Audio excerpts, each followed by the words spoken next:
তিস্তাপাড়ে ধুঁকছে চা শিল্প, বাড়ছে অসামাজিক কার্যকলাপ।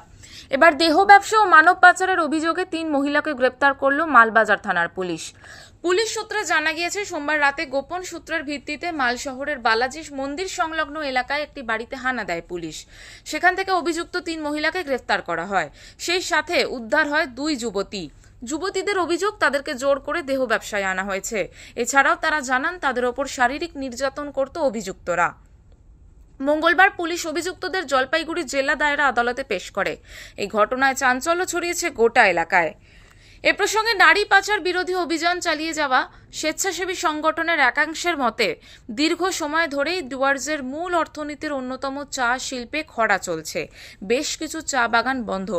আর এই দুর্বল আর্থসামাজিক অবস্থার সুযোগকে কাজে লাগিয়ে এক শ্রেণীর মানুষ ডুয়ার্স জুড়ে মানব পাচারের সঙ্গে যুক্ত হয়েছে। জলপাইগুড়ি থেকে উজ্জ্বল হরের রিপোর্ট, ওঙ্কার বাংলা।